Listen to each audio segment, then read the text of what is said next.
네, 문을 뚫고 들어왔는데 막지도 못했고 신고도 제때 안 하고 그리고 나서 나중에 이틀이 지나서야 알았습니다. 그것도 항공사가 이 법무부에 얘기하고 법무부가 그 문 어떻게 2명 없어졌다는데 어떻게 된 겁니까? 그러니까 그때서야 알았답니다. 그리고 YTN 보도가 나갈 때까지 이 수사팀도 제대로 꾸려지지 않았습니다. 자, 임방울 변호사님. 네. 저희들이 이제 그래픽 보여드릴 텐데요. 그래픽과 함께 간단하게 그 상황 어떻게 해서 나갔는지 좀 설명해 주시죠.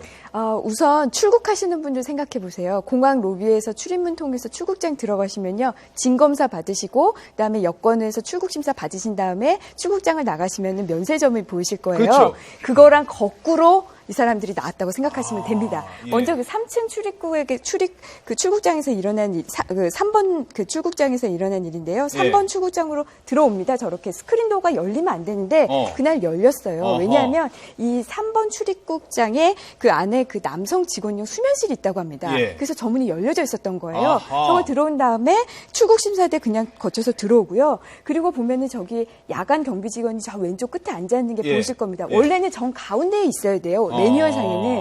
그러니까 저 경비 직원도 이 중국인들을 보지 못했고요. 나와서 마지막으로 딱 한 명 있었다면서요? 예, 있는데 매뉴얼을 지키지 않아서 보지 못했습니다. 마지막으로 출국장 출입문이 이게 경첩에 자물쇠로 잠겨 있었습니다. 자물쇠로. 그것도 이제 열었어요. 예. 열어서 나왔는데 저렇게 1번부터 4번까지 나오는데 14분밖에 걸리지 않았습니다. 예. 우리나라 14분 동안. 국경이 이렇게 뚫린 거죠. 예. 사실 공항의 저 면세점, 그러니까 CIQ 지역이라고 예. 하죠. CIQ 지역은 국경이라는 게 없는 것 중립지대잖아요. 예, 그러니까 여기서 그냥 어디든 갈 수 있는데 우리나라 국경이 뚫렸다 이렇게 봐도 되는 겁니까? 그렇습니다.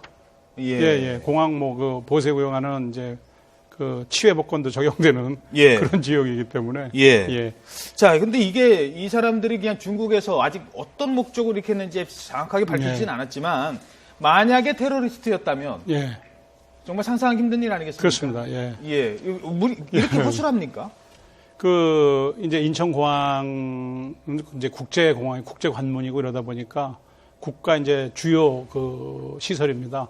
그래서 이제 국가 주요 시설에 대해서는 이제 저희들이 이제 뭐 남북한이 대치된 상태도 또 이제 그런 상태이기 때문에 국가 주요 보안 목표 중에 하나입니다. 그래서 이 국가 주요 보안 목표에 대한 경비가 이렇게 소홀히 됐다는 거는 이거는 뭐 그 안보적인 그런 차원에서도 큰 문제가 야기될 수 있죠. 예. 탑승권을 바꿔치기 해서 여객기가 급히 회항하는 일도 최근에 있었지 않습니까? 너무 허술한데. 저희 YTN에서요. 제가 몇 년도인지 기억은 안 납니다만 몇 년 전에 이런 보도를 해드린 적이 있었습니다. 인천공항 생기고 나서 얼마 되지 않았을 텐데요.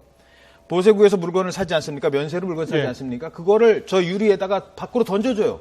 그럼 바깥에서 그거 받을 수 있는 구조가 된 적이 있었습니다. 그거 저희들이 보도했고 그 문제 겨우 고쳤습니다.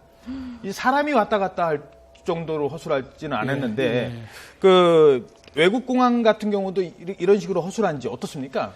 외국 공항의 물론 나라마다 다르겠습니다. 뭐 나라마다 다 다르지만요. 특히 이제 미국 같은 경우에는 이제 저희 같은 경우에는 그 공항에 이제 검색하는 요원이 있고 또 경비 요원이 있습니다. 미국은 이제 TSA라고 그래가지고 거의 뭐 이 항공보안청이라는 게 이제 9.11 이후에 새로 생겨가지고 그 공무원들입니다.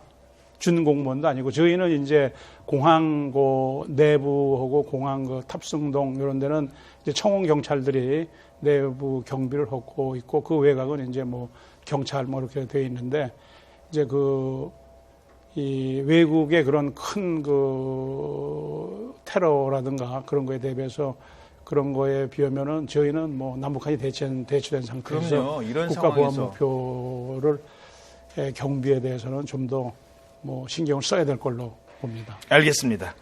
자, 환승센터는 무법지대가 될 수 없습니다. 여기도 환승센터에서 우리로 넘어오는 것도 국경을 지키는 일입니다. 이호엘 중원대 항공운학과 교수님께서는 여기서 인사드리겠습니다. 오늘 말씀 고맙습니다. 감사합니다.